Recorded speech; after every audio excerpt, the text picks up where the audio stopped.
বিধায়ক সুশান্ত দেব। বিধায়ক আরও বলেন, তিনি জীবনে প্রথম রক্তদান করেছিলেন একাদশ শ্রেণীতে পড়ার সময় এনএসএস এর উদ্যোগে। তখন বলা হয়েছিল এনএসএস এর উদ্যোগে আয়োজিত রক্তদান শিবিরে কার্ড দেখালে যে কোনো মানুষ হাসপাতাল থেকে রক্ত পাবে, কিন্তু যখন এই কার্ড দিয়ে বিধায়কের এক আত্মীয় রক্ত পায়নি তখন তিনি মনে মনে ভেবেছিলেন আর কখনো শিবিরে রক্তদান করবেন না। যদি কোনো মুমূর্ষু রোগীদের রক্তের প্রয়োজন হয় তাহলে তিনি সরকারি হাসপাতালে গিয়ে রক্তদান করবেন।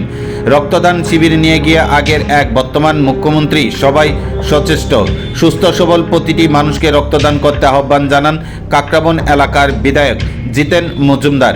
অনুষ্ঠানে স্বাগত ভাষণ দিতে গিয়ে সংগঠনের রাজ্য সম্পাদক বিশ্বজিৎ সাহা বলেন, 2025 সালের 23শে March all India organisation chemist and ড্রাগিস্টের মঙ্গলবার দেশের সভাপতি যে সিন্ধে 75তম জন্মদিন উপলক্ষে সংগঠন সারা দেশে রক্তদান শিবির করে 75,000 ইউনিট রক্ত দেশের হাসপাতালগুলোতে তুলে দেবে। রিকোয়েস্ট থাকবে, আপনারা রক্তদান শিবির তো করছেন, আপনাদের যেহেতু বিভিন্ন দপ্তরের সঙ্গে আপনাদের পরিচয় থাকে, আপনাদের কাছে অনুরোধ করব, শুধু বিশালগড়ের জন্য অন্যথানা চাকরি করতে পারেন আপনারা, বিশালগড়ের বিভিন্ন প্রত্যন্ত এলাকায় যদি আপনারা মেডিকেল হেলথ কেয়ার আপনারা যদি করাতে পারেন, তাহলে আসলে অনেক সময় অনেক মুমূর্ষু রোগী থাকে, বাইরে যেতে হয়, অনেকে আইএলএস এ গিয়ে ডাক্তার দেখানো সম্ভব হয় না।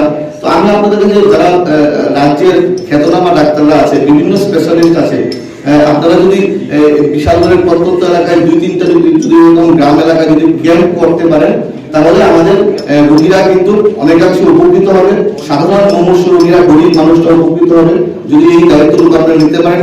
সর্বতভাবে এজ এ বিধায়ক আমিও হেল্প করবো, যে এখানে জায়গার ব্যবস্থা করে দেওয়া, আপনাদেরকে ওইখানে যা যা বিষয় থাকে সেই বিষয়টা আমি হেল্প করতে পারবো। আপনারা যদি সেই ক্যাম্পগুলো করতে পারেন তাহলে আমরা বিশালগড়বাসী হিসেবে আমরা উপকৃত হব। আপনারা এরকম সামাজিক কর্মকাণ্ড আগামী দিনে জারি রাখবেন। আমরা সবাই মিলে আমরা আমাদের সমাজের প্রতি আমাদের লাইবিলিটি আছে, দায়িত্ব আছে, আমরা সবাই মিলে আমাদের বিশালগড়কে, এই রাজ্যকে শ্রেষ্ঠ রাজ্যে পরিণত করার জন্য কাজ করব। এবং লাস্টে আজকের এই অনুষ্ঠানের প্রেক্ষাপটের বাইরে গিয়ে একটু কথা বলতে হয়, আমাদের রাজ্যের সরকার যে বিষয়টা চাইছে নেশামুক্ত ত্রিপুরা, এই নেশামুক্ত ত্রিপুরার বিষয়েও কিন্তু প্রত্যেককে দায়িত্ব নিতে হবে।